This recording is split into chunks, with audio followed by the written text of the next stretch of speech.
Hi everybody and welcome to today's video. Today I am reviewing a pen from Yookers, a Hong Kong based company who make this pen. Obviously this is the cardboard sleeve the box comes in, and then we have the very nice box with Yookers written there. I'm assuming it's pronounced Yookers. I'm not really sure. Nice sort of sturdy cardboard. We open it up and we see the pen. This is called the Metis felt tip pen in the black grid finish. So felt tip pen. I'll just show this now because it comes with a cartridge. Felt tip pen that uses fountain pen ink, hence the cartridge. Mine also came with a couple of things. So I got a pack of 6 assorted Yookers cartridges, which has a range of inks, felt tip pen or fountain pen, or felt pen or fountain pen. These are standard international ink cartridges, and they fit in this pen. I also got a nice little pen sleeve here, which is made of sort of a faux leather with the Yookers logo there on the front, and which the pen fits in very nicely and comfortably. Nice for taking it around. And the good thing about this pen is that obviously it's not a fountain pen, but not every situation suits a fountain pen, and felt pen actually is a nice option. So this is a Hong Kong based company, and this is it's a pen that's made of sort of a lacquered brass with this black grid texture on it, and then some sort of polished chrome and matte chrome or matte metal finishing. Let's talk through the parts of the pen, and then I'll show you a few things. So plain sort of silver medallion there on the top, not quite centered, bit strange. Plain sort of, springy clip, chrome finish, center band there on the cap that says Yookers. I do like this material, this finish. I think to me, it reminds me of they were going for a vintage look, very clearly, like 50s sort of ish. To me, it looks like one of those digital Casio metal watches, and I think it's actually very cool. Then we get the barrel of the pen, which is the same sort of thing. Step down to this matte chrome end cap there, and then a plain, silver end there. It's a screw cap. Actually, the center band is on the barrel, not the cap. Screw cap in about 2.5 turns. They're sort of smooth threads because it's plastic on plastic. There's a plastic liner here on the inside of the cap, plastic threads, and we get this sort of slim, slick metal section, and then comes down to the felt tip on the end. As you can see, this one says 1.0, meaning it is a 1mm nib. There are other options for the nibs, and I was sent 3 others.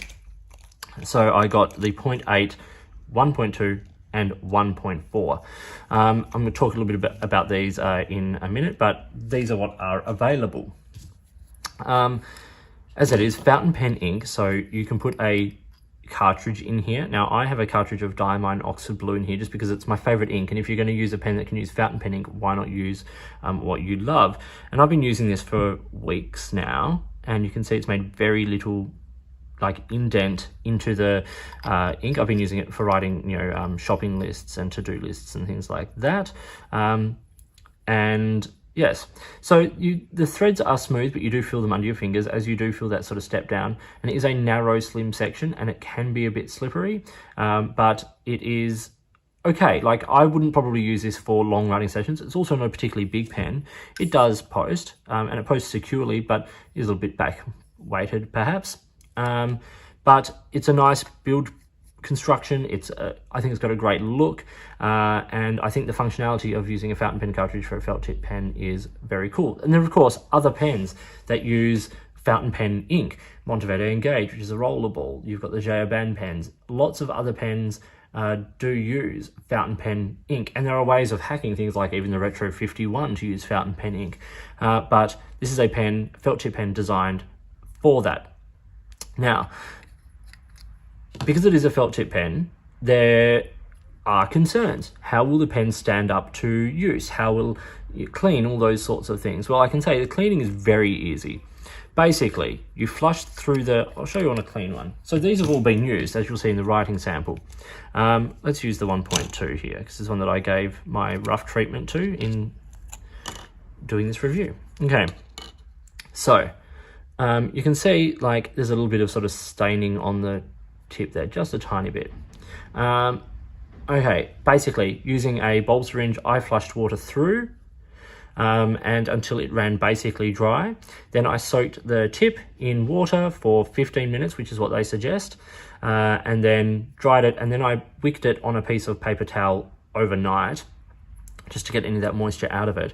And that's actually pretty good. Now, this particular nib, I did give a little bit of abuse to, just using it a bit rougher. Nothing bad, I wasn't destroying it, I'd like to keep using it, but just to see how it would stand up to everyday use. And I think you can see it stood up pretty well. Like, there's no fraying on it, there's no, like, it's a fiber tip more than a felt tip, I believe. Like, I'm not exactly sure what the material is, but it's not like, yeah, it's not like a brushy sort of one that's going to break apart too easily, which I'm really impressed with. But you'll see the writing sample from all of them. Unfortunately, this will be the 1mm which I have on the pen will be in a different ink, but it gives you an idea. Let's talk some size comparisons very quickly. I've just got two pens here, and I've got a Retro 51 and a Lamy Safari.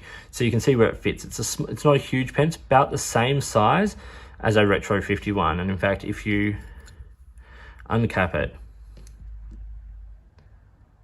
it's a touch shorter than a Retro 51.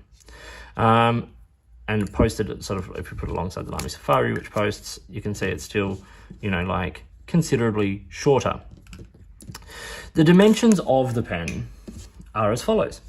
So capped, it is 129mm.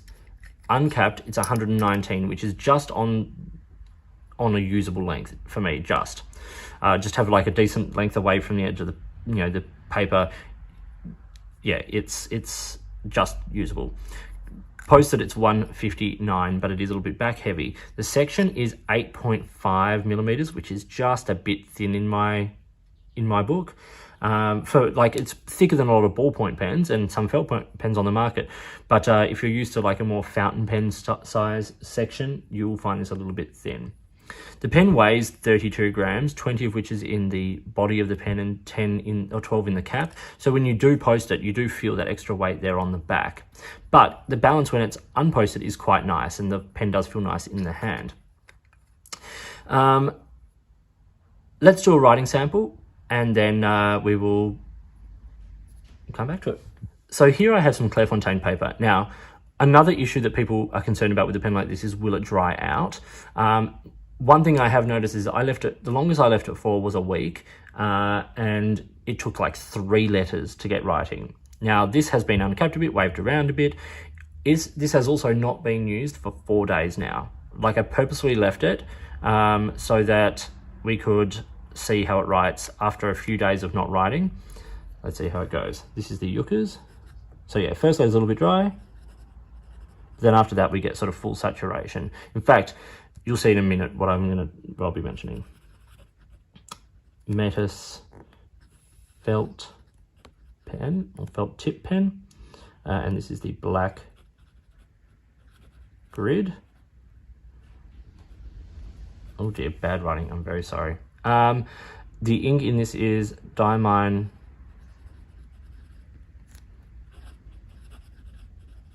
Oxford Blue, and I have in this the 1mm tip.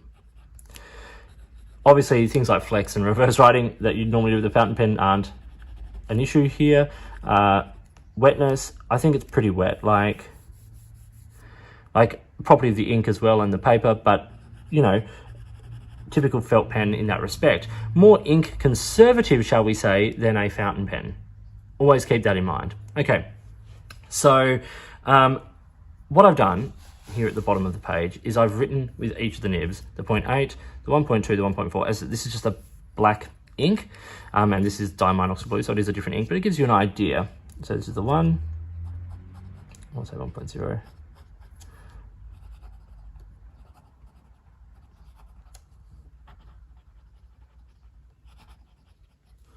Okay, so one thing I will say is that they will spread over time a little bit.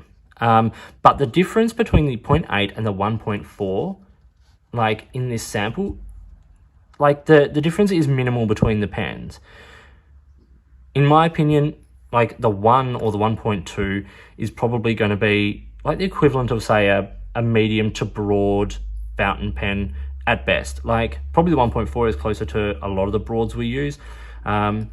So you're not going to get huge variation between the 0.8 and the 1.4. Over time, as I said, that will sort of open up a little bit, but in the time I've had it, this is what I have noticed. Let's talk some pros and cons. Cons.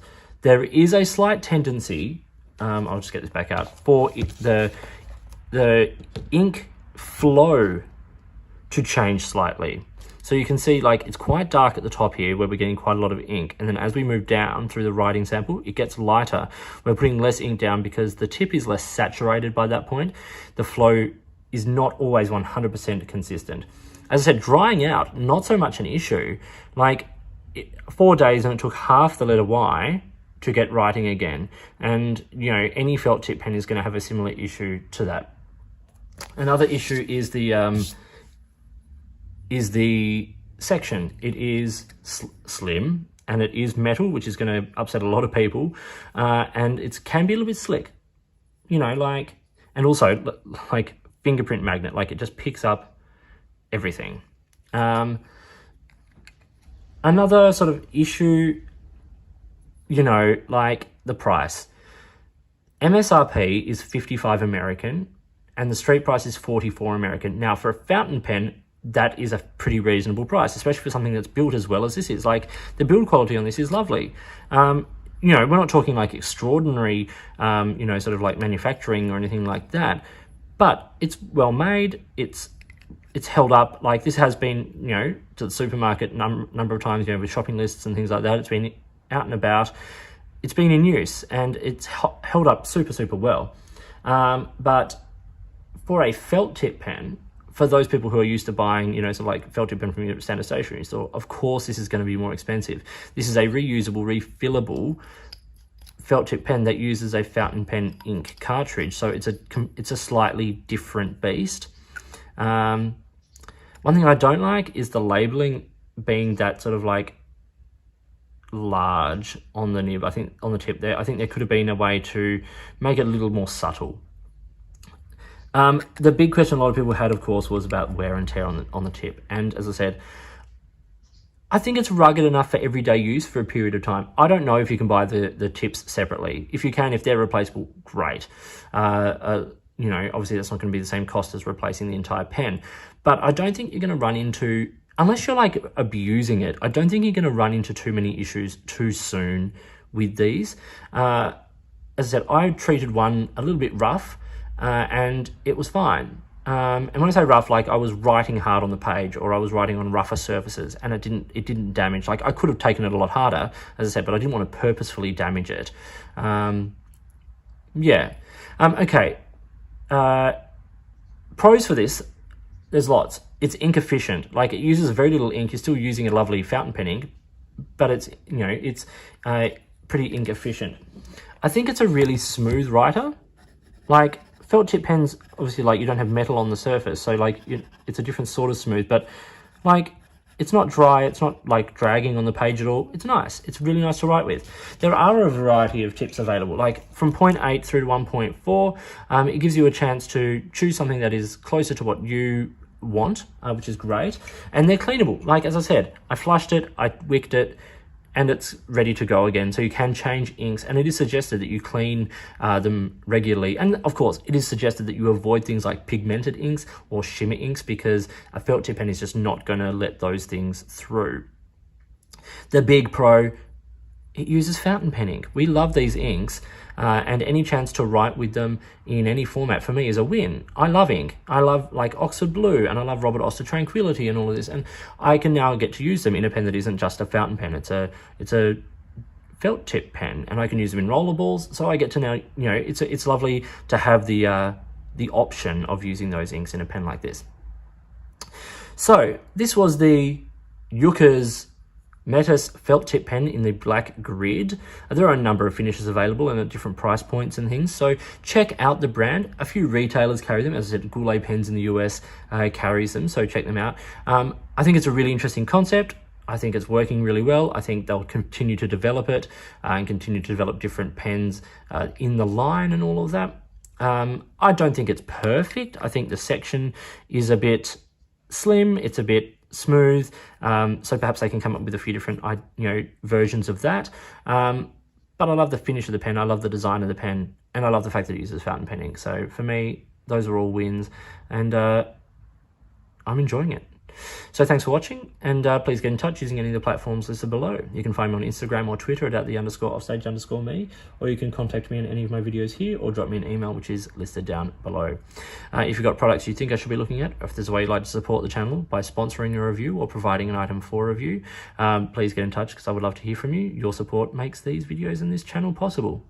In the meantime, enjoy your pens, enjoy writing, and I'll talk to you soon.